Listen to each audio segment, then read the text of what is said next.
Con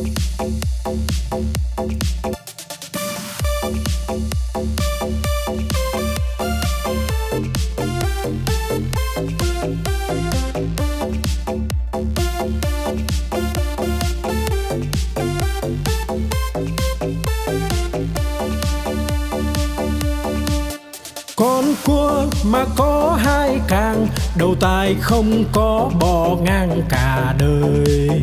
Con cá mà có cái đuôi, hai vây ve vầy nó bơi rất tài.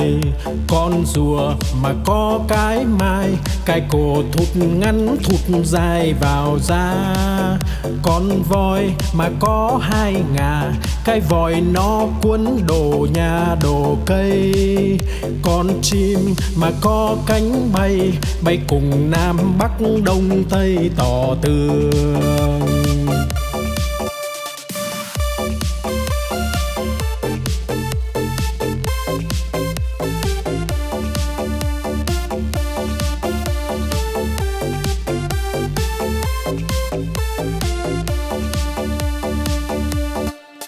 Con cua mà có hai càng, đầu tai không có bò ngang cả đời. Con cá mà có cái đuôi, hai vây ve vầy nó bơi rất tài.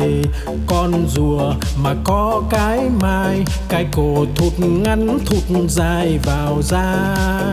Con voi mà có hai ngà, cái vòi nó cuốn đồ nhà đồ cây. Con chim mà có cánh bay, bay cùng Nam Bắc Đông Tây tỏ tường.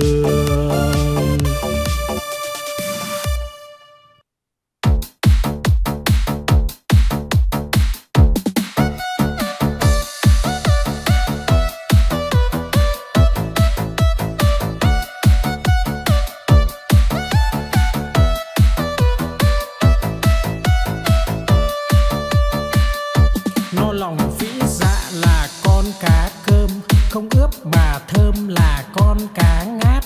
Liệng bay thoăn thoắt là con cá chim, một cẳng chết chìm là con cá đuối. Nhiều năm nhiều tuổi là cá bạc đầu, đủ chữ đủ câu là con cá đối. Mai nở tàn tối là con cá hoa, trắng muốt làn da là cá út thịt. Lưng dài hẹp nách là cá lòng tong, ốm yếu hình dung là con cá nhái.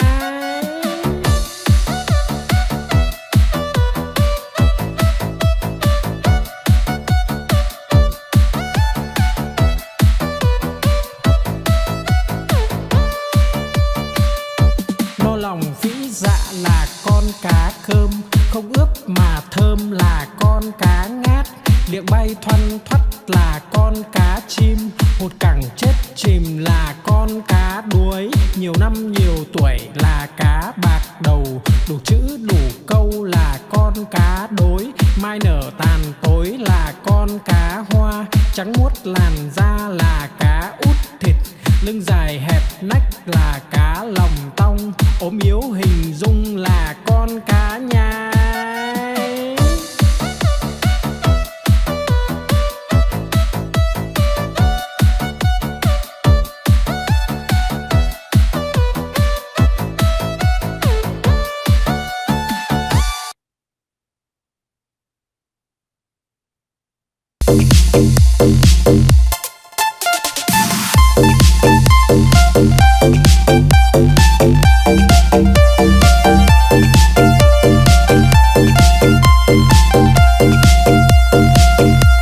Đi cầu đi quán, đi bán lợn con, đi mua cái xong đem về đun nấu.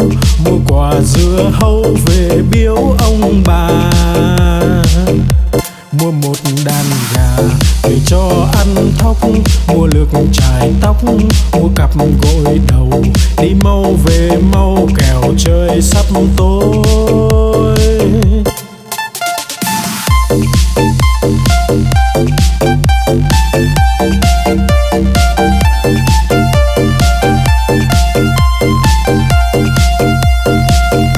Đi cầu đi quán, đi bán lợn con, đi mua cái xong đem về đun nấu. Mua quả dưa hấu về biếu ông bà. Mua một đàn gà về cho ăn thóc, mua lược chải tóc, mua cặp gội đầu. Đi mau về mau kẻo trời sắp tối.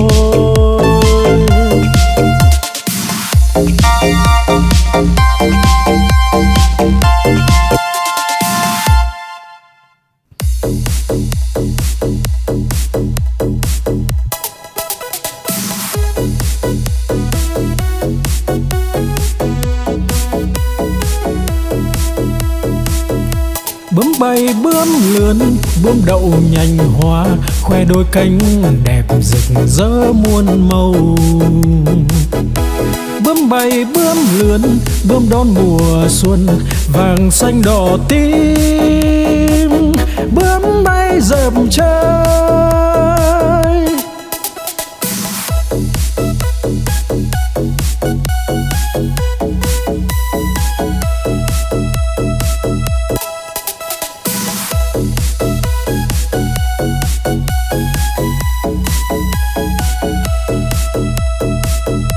Bướm bay bướm lượn, bướm đậu nhành hoa, khoe đôi cánh đẹp rực rỡ muôn màu. Bướm bay bướm lượn, bướm đón mùa xuân, vàng xanh đỏ tím. Bướm bay dợp trời.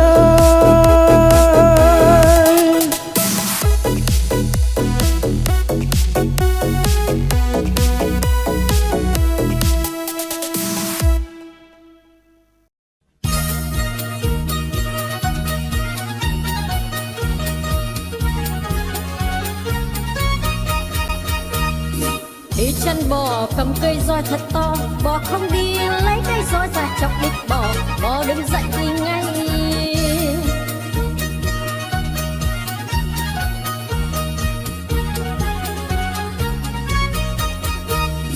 Đi chân bò cầm cây roi thật to, bò không đi lấy cây roi ra chọc đít bò, bò đứng dậy đi ngay.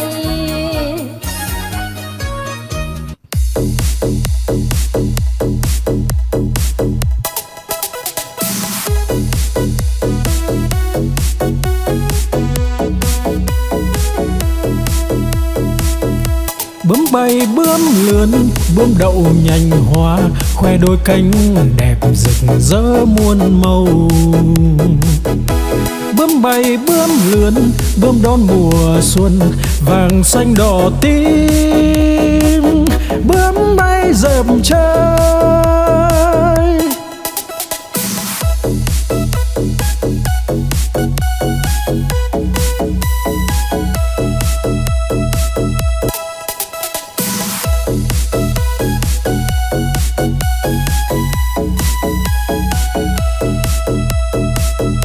Bướm bay bướm lượn, bướm đậu nhành hoa, khoe đôi cánh đẹp rực rỡ muôn màu. Bướm bay bướm lượn, bướm đón mùa xuân, vàng xanh đỏ tím. Bướm bay dợp trời.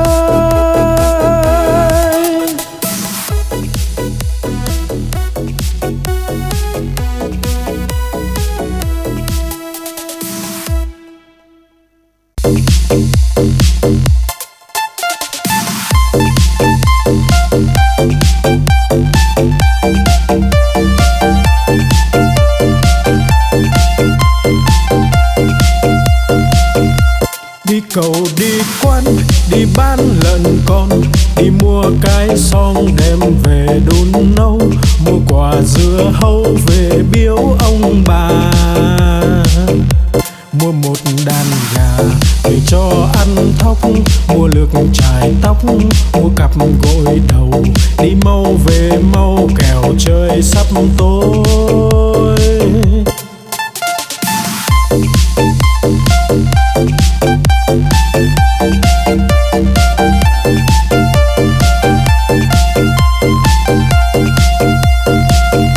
Đi cầu đi quán, đi bán lợn con, đi mua cái xong đem về đun nấu, mua quả dưa hấu về biếu ông bà. Mua một đàn gà để cho ăn thóc, mua lược chải tóc, mua cặp gội đầu, đi mau về mau kẻo trời sắp tối.